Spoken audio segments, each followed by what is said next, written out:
So in this bed here, last year I had eggplant, but this year, as you can see, I have tomatoes, 4 tomatoes planted here on this side, and on that side I have bitter melon planted there. One thing I learned about bitter melon and tomato from many gardener and farmers in the Philippines is that tomato and bitter melon are very good companion plants. One take care of the other to keep the bugs away from it. And so this raised bed is tomato here and this side, and bitter melon there on that side where you see all of that bamboo sticks are at. See this little container I had? This is where I had my bitter melon planted, but this year I put tomatoes here. There are 4 of them, so I have 4 planters, which, as you know, this doesn't have the bottom part of the pot, so therefore these tomatoes actually will be able to gather nutrient from the soil. And here we found this way, this raised bed, this is where I had my Roma tomatoes planted, and along the sides there I had some yard-long beans planted. But this year we decided to plant all of our, well, most of my taro plants, because I had 2 types of taro plant. And this type here, these are the Yautía gabi from the Philippines, Yautía in Puerto Rico, that's what they call it. And we decided to plant it here in this raised bed. And that little tomato there, that's my sweet 100. Last year I really did not get to plant any loofah or patola, but this year I planted 2 here in this little area, little corner here, 2 loofah. And let me show you this, that and that and that there. I am not really sure what type of squash these are. I just noticed it growing in my greenhouse, but we decided to go ahead and plant it in this raised bed. Chances are these are zucchini, if not some type of squash, bush type. That's what I think they are. And over here I have another suyo long cucumber planted here, and right there there's another loofah, and back there that's another calabash or upo, and back there as well that's another cucumber. Let me go close. Okay, so this corner here I got another cucumber, and I only planted 1 upo or calabash right in the corner of, right in the center of this bed right there. And this year what we decided to do is plant our sweet potatoes in a container, and as you can see they've newly planted and we still have to water them. Okay, inside the hoop house, here's my other type of taro plant. This is the malanga, which are bigger variety of taro root. This is where I decided to plant for the time being this type of taro.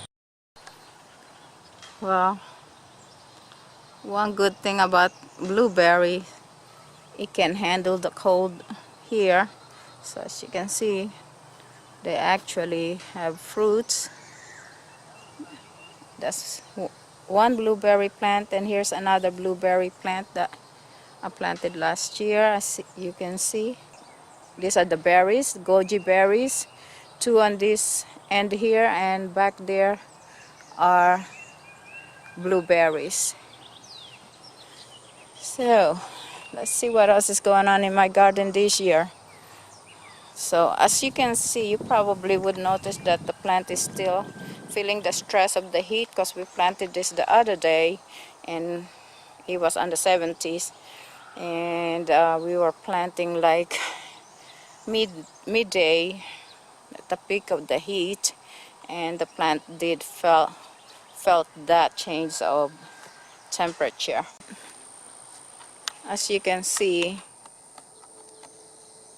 these are just some of the red potatoes that started sprouting in my kitchen.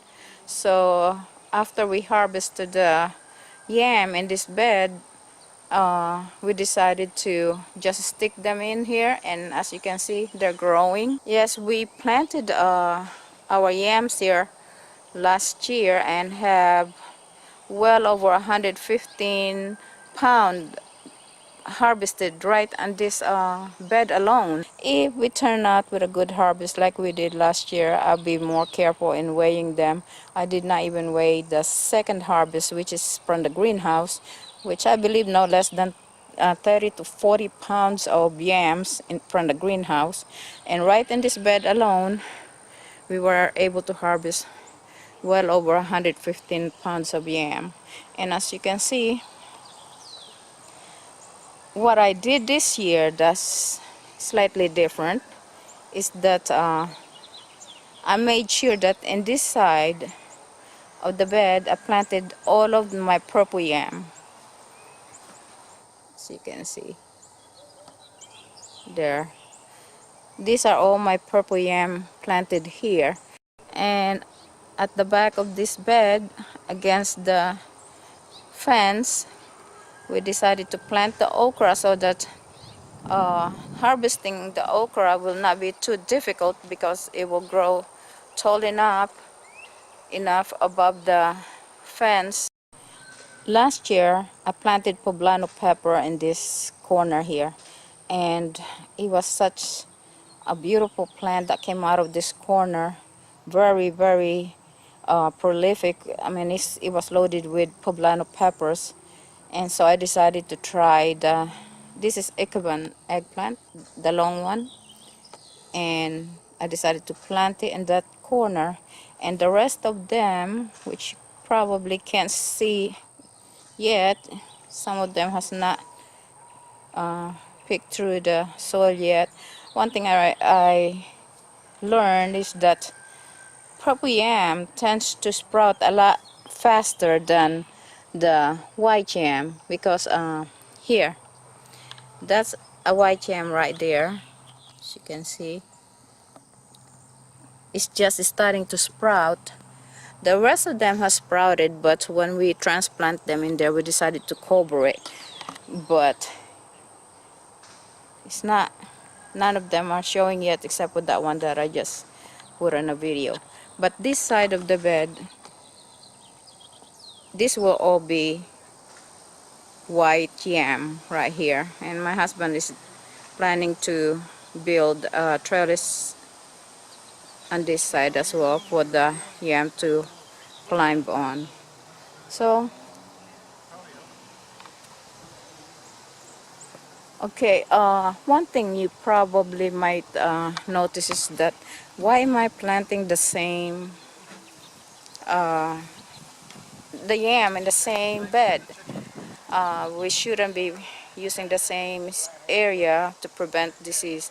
But if you notice that this raised bed is much fuller than last year. This was filled halfway because we didn't have enough dirt.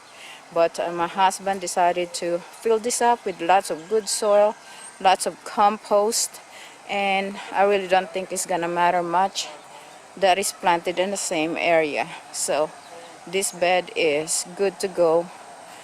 for me to plant the same type of crop in this area.